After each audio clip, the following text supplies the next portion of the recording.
ನಮಸ್ಕಾರ ಎಲ್ಲರಿಗೂ. ಶ್ರೀಮದ್ ವಾಲ್ಮೀಕಿ ರಾಮಾಯಣದ ಬಾಲಕಾಂಡದ 4ನೇ ಸರ್ಗಕ್ಕೆ ಎಲ್ಲರನ್ನು ಸ್ವಾಗತಿಸ್ತಾ, ಈ ಸರ್ಗದ ವಿಷಯಗಳು: ವಾಲ್ಮೀಕಿ ಮಹರ್ಷಿಗಳು 24,000 ಶ್ಲೋಕಗಳಲ್ಲಿ ರಾಮಾಯಣವನ್ನು ರಚಿಸಿ ಲವಕುಶರಿಗೆ ಉಪದೇಶಿಸಿದುದು. ಮುನಿಗಳ ಸಮೂಹದಲ್ಲಿ ಲವಕುಶರು ರಾಮಾಯಣವನ್ನು ತಾಳಲಯಬದ್ಧವಾಗಿ ಹಾಡಿ ಎಲ್ಲರ ಪ್ರಶಂಸೆಗೆ ಪಾತ್ರರಾದುದು. ಶ್ರೀರಾಮನಿಂದಲೂ ಸಮ್ಮಾನಿತರಾಗಿ ಶ್ರೀರಾಮನ ಆಸ್ಥಾನದಲ್ಲಿ ರಾಮಾಯಣದ ಗಾನ.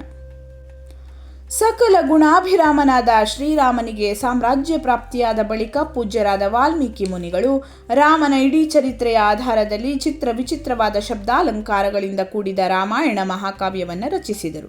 ಮಹರ್ಷಿಗಳು 24,000 ಶ್ಲೋಕಗಳನ್ನು, 500 ಸರ್ಗ ಹಾಗೂ ಉತ್ತರ ಸಹಿತ 7 ಕಾಂಡಗಳನ್ನು ಒಳಗೊಂಡ ಶ್ರೀಮದ್ ರಾಮಾಯಣವನ್ನು ರಚಿಸಿದರು. ಭವಿಷ್ಯ ಹಾಗೂ ಉತ್ತರಕಾಂಡ ಸಹಿತ ಸಮಸ್ತ ರಾಮಾಯಣವನ್ನು ಪೂರ್ಣಗೊಳಿಸಿದ ಬಳಿಕ ಮಹಾಜ್ಞಾನಿಗಳಾದ ಮಹರ್ಷಿ ವಾಲ್ಮೀಕಿಯವರು ಈ ಮಹಾಕಾವ್ಯವನ್ನು ಕಲಿತು ಜನ ಸಮುದಾಯಕ್ಕೆ ಹೇಳಬಲ್ಲ ಸಮರ್ಥಶಾಲಿ ಪುರುಷನು ಯಾರಿರಬಹುದು ಎಂದು ಯೋಚಿಸಿದರು. ಶುದ್ಧ ಅಂತಃಕರಣವುಳ್ಳ ಆ ಮಹರ್ಷಿಗಳು ಹೀಗೆ ವಿಚಾರ ಮಾಡುತ್ತಿರುವಾಗಲೇ ಮುನಿವೇಷದಲ್ಲಿದ್ದ ರಾಜಕುಮಾರ ಕುಶ ಮತ್ತು ಲವರು ಬಂದು ಅವರ ಚರಣಗಳಲ್ಲಿ ವಂದಿಸಿಕೊಂಡರು. ಕುಶಲವ ಸಹೋದರರಿಬ್ಬರು ಧರ್ಮವನ್ನು ತಿಳಿದ ಯಶಸ್ವಿ ರಾಜಕುಮಾರರಾಗಿದ್ದರು. ಅವರ ಸ್ವರವು ಬಹಳ ಮಧುರವಾಗಿದ್ದು ಮುನಿಗಳ ಆಶ್ರಮದಲ್ಲೇ ಇದ್ದರು. ವೇದ ಪಾರಂಗತರಾದ ಅವರ ಧಾರಣ ಶಕ್ತಿ ಅದ್ಭುತವಾಗಿತ್ತು. ಪೂಜ್ಯರಾದ ವಾಲ್ಮೀಕಿಯವರು ಅವರನ್ನು ನೋಡಿ ಇವರೇ ಸುಯೋಗ್ಯರೆಂದು ತಿಳಿದು ಉತ್ತಮ ವ್ರತವನ್ನು ಪಾಲಿಸುವ ಆ ಮಹರ್ಷಿಗಳು ವೇದಾರ್ಥದ ವಿಸ್ತಾರದಿಂದ ಒಳಗೊಂಡ ಸೀತೆಯ ಚರಿತ್ರೆಯಿಂದ ಯುಕ್ತವಾದಂತಹ ಪೌಲಸ್ತ್ಯ ವಧ ಎಂಬ ರಾಮಾಯಣ ಮಹಾಕಾವ್ಯವನ್ನು ಪೂರ್ಣವಾಗಿ ಅವರಿಗೆ ಅಧ್ಯಯನ ಮಾಡಿಸಿದರು. ಆ ಮಹಾಕಾವ್ಯವು ಓದಲು ಮತ್ತು ಹಾಡಲು ಮಧುರವಾಗಿದ್ದು ದ್ರುತ, ಮಧ್ಯ, ವಿಲಂಬಿತ ಎಂಬ 3 ಗತಿಗಳಿಗೆ ಹೊಂದುವ ಷಡ್ಜ, ರಿಷಭ ಆದಿ ಸಪ್ತಸ್ವರಯುಕ್ತ ವೀಣಾಸ್ವರ ತಾಳದೊಂದಿಗೆ ಹಾಡಲು ಯೋಗ್ಯವಾಗಿತ್ತು. ಶೃಂಗಾರ, ಕರುಣ, ಹಾಸ್ಯ, ರೌದ್ರ, ಭಯಾನಕ ಮತ್ತು ವೀರ ಮುಂತಾದ ಎಲ್ಲ ರಸಗಳಿಂದ ಯುಕ್ತವಾಗಿತ್ತು. ಇಬ್ಬರು ಸಹೋದರ ಕುಶಲವರು ಆ ಆದಿಕಾವ್ಯವನ್ನು ಕಲಿತು ಹಾಡಲು ತೊಡಗಿದರು. ಆ ಇಬ್ಬರು ಸಹೋದರರು ಗಂಧರ್ವ ವಿದ್ಯೆ, ಸಂಗೀತಶಾಸ್ತ್ರ ತತ್ವಜ್ಞರು, ಸ್ಥಾನ ಮತ್ತು ಮೂರ್ಛನಾದಿಗಳ ಅರಿವಿದ್ದರೂ ಮಧುರ ಸ್ವರ ಸಂಪನ್ನರು, ಗಂಧರ್ವರಂತೆ ಮನೋಹರ ರೂಪವುಳ್ಳವರು ಆಗಿದ್ದರು. ಸುಂದರ ರೂಪ ಮತ್ತು ಶುಭ ಲಕ್ಷಣಗಳು ಅವರ ಸಹಜ ಸಂಪತ್ತಾಗಿತ್ತು. ಅವರಿಬ್ಬರು ಮಧುರ ಸ್ವರದಿಂದ ಮಾತನಾಡುತ್ತಿದ್ದರು. ಬಿಂಬದಿಂದ ಪ್ರತಿಬಿಂಬವು ಮೂಡುವಂತೆ ಆ ಸಹೋದರರಿಬ್ಬರು ಶ್ರೀರಾಮನ ಶರೀರದಿಂದ ಪ್ರಕಟರಾದ ರಾಮನ 2 ಬಿಂಬಾಕೃತಿಗಳಂತೆಯೇ ಕಾಣುತ್ತಿದ್ದರು. ಆ ರಾಜಕುಮಾರರಿಬ್ಬರು ಎಲ್ಲ ಜನರ ಪ್ರಶಂಸೆಗೆ ಪಾತ್ರರಾಗಿದ್ದರು. ಅವರು ಆ ಧರ್ಮಾನುಕೂಲ ಉತ್ತಮ ಉಪಾಖ್ಯಾನಮಯ ಸಂಪೂರ್ಣ ಕಾವ್ಯವನ್ನು ಬಾಯಿಪಾಠ ಮಾಡಿಕೊಂಡಿದ್ದರು. ಎಂದಾದರೂ ಋಷಿಮುನಿಗಳ, ಬ್ರಾಹ್ಮಣರ, ಸಾಧುಗಳ ಸಮಾಗಮವಾದಾಗ ಅವರ ನಡುವೆ ಕುಳಿತುಕೊಂಡು ತತ್ವಜ್ಞರಾದ ಅವರಿಬ್ಬರು ಬಾಲಕರು ಏಕಾಗ್ರಚಿತ್ತರಾಗಿ ರಾಮಾಯಣವನ್ನು ಹಾಡುತ್ತಿದ್ದರು. ಒಂದು ದಿನ ಬಹಳಷ್ಟು ಶುದ್ಧ ಅಂತಃಕರಣವುಳ್ಳ ಮಹರ್ಷಿಗಳ ಸಂಸತ್ತು ಸೇರಿತ್ತು.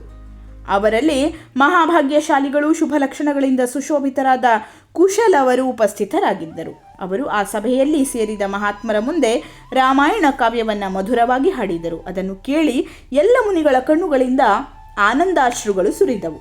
ಅವರು ಅತ್ಯಂತ ಆಶ್ಚರ್ಯಗೊಂಡವರಾಗಿ ಸಾಧು ಸಾಧು ಎಂದು ಪ್ರಶಂಸಿಸಿದರು. ಮುನಿಗಳು ಧರ್ಮವತ್ಸಲರೇ ಆಗಿರುತ್ತಾರೆ. ಆ ಧಾರ್ಮಿಕ ಉಪಾಖ್ಯಾನವನ್ನು ಕೇಳಿ ಎಲ್ಲರ ಮನಸ್ಸಿಗೆ ಬಹಳ ಸಂತೋಷವಾಯಿತು.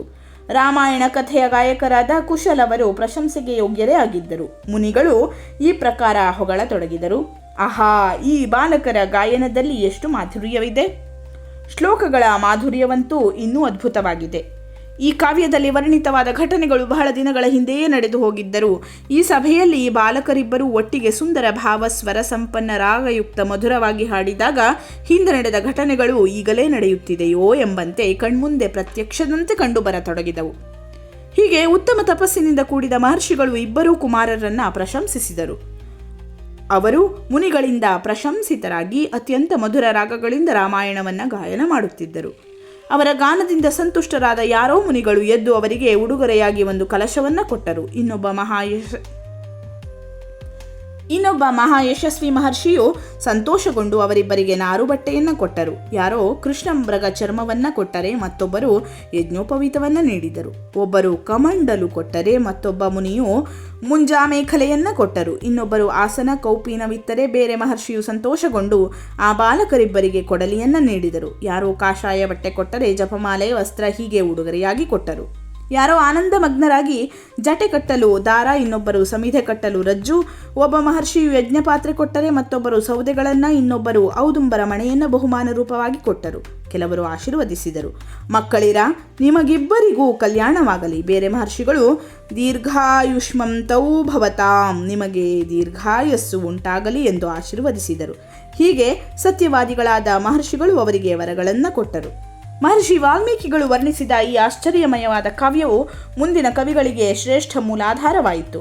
ಶ್ರೀರಾಮಚಂದ್ರನ ಪೂರ್ಣ ಚರಿತ್ರೆಗಳನ್ನು ಕ್ರಮವಾಗಿ ವರ್ಣಿಸುತ್ತಾ ಪರಿಸಮಾಪ್ತಿ ಮಾಡಿದರು. ಸಂಪೂರ್ಣ ಗೀತೆಗಳ ವಿಶೇಷಜ್ಞರಾದ ರಾಜಕುಮಾರರೇ, ಈ ಕಾವ್ಯವು ಆಯಸ್ಸು ಮತ್ತು ಪುಷ್ಟಿಯನ್ನು ಕೊಡುವಂತಹದು. ಎಲ್ಲರ ಕಿವಿ ಮನಸ್ಸನ್ನು ತಣಿಸುವ ಮಧುರ ಸಂಗೀತವಾಗಿದೆ. ನೀವಿಬ್ಬರು ಬಹಳ ಚೆನ್ನಾಗಿ ಇದನ್ನು ಹಾಡಿರುವಿರಿ.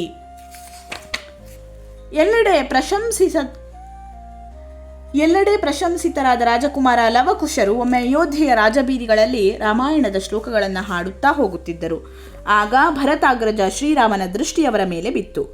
ಶತ್ರು ನಿಬರ್ಹಣನಾದಂತಹ ಶ್ರೀರಾಮನು ಸನ್ಮಾನಾರ್ಹರಾದಂತಹ ಸೋದರ ಕುಶಲವರನ್ನ ಅರಮನೆಗೆ ಕರೆಸಿ ಯಥಾಯೋಗ್ಯವಾಗಿ ಉಪಚರಿಸಿದನು. ಮತ್ತೆ ಪ್ರಭುವಾದ ಶ್ರೀರಾಮಚಂದ್ರನು ಸಿಂಹಾಸನದಲ್ಲಿ ಕುಳಿತು ಮಂತ್ರಿಗಳಿಂದಲೂ ಲಕ್ಷ್ಮಣ, ಭರತ, ಶತ್ರುಘ್ನಾದಿಗಳೊಂದಿಗೆ ಪರಿವೃತನಾದ ರೂಪಸಂಪನ್ನರಾದ ವಿನಯಶೀಲ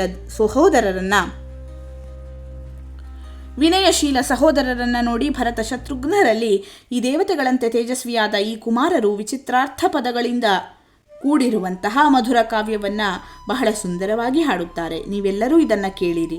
ಹೀಗೆ ಹೇಳಿ ಅವನು ಕುಶಲವರಿಗೆ ನೀವು ಆಖ್ಯಾನವನ್ನು ಆರಂಭಿಸಬಹುದು ಎಂದು ಆಜ್ಞಾಪಿಸಿದನು. ಶ್ರೀರಾಮನ ಅಪ್ಪಣೆ ಪಡೆದು ಅವರಿಬ್ಬರೂ ಲಯಕ್ಕೆ ಅನುಸಾರ ಮೊದಲು ರಾಗಾಲಾಪನೆ ಮಾಡಿ ವೀಣಾ ಮೃದಂಗಾದಿ ವಾದ್ಯಗಳೊಡನೆ ಮಧುರವಾಗಿ ಹಾಡಲು ಉಪಕ್ರಮಿಸಿದರು. ಅವರು ಹಾಡುವಾಗ ಕಾವ್ಯದ ಅರ್ಥವು ಬಹಳ ಸ್ಪಷ್ಟವಾಗಿ ಶ್ರೋತೃಗಳಿಗೆ ತಿಳಿಯುತ್ತಿತ್ತು. ಅವರ ಗಾಯನವನ್ನು ಕೇಳಿದ ಶ್ರೋತೃಗಳಿಗೆ ಹರ್ಷಮಯ ರೋಮಾಂಚನ ಉಂಟಾಗಿ ಎಲ್ಲರ ಮನೋಹೃದಯಗಳು ಆನಂದ ತುಂದಿಲತವಾಯಿತು. ಆ ಜನಸಮೂಹದಲ್ಲಿ ನಡೆಯುತ್ತಿದ್ದ ಗಾಯನವು ಎಲ್ಲರ ಶ್ರೋತ್ರೇಂದ್ರಿಯಗಳು ರಸಾನಂದವನ್ನು ಅನುಭವಿಸಿದವು. ಆಗ ಶ್ರೀರಾಮನು ಸಭ್ಯರನ್ನ ಸಹೋದರರನ್ನ ಕುರಿತು ಇಂತು ನುಡಿದನು. ಈ ಇಬ್ಬರು ಮುನಿಕುಮಾರರಾಗಿದ್ದರೂ ರಾಜೋಚಿತ ಲಕ್ಷಣಗಳಿಂದ ಕೂಡಿರುವರು. ಸಂಗೀತದಲ್ಲಿ ಪಾರಂಗತರಾಗಿರುವಂತೆಯೇ ತಪಸ್ವಿಗಳೂ ಆಗಿರುವರು.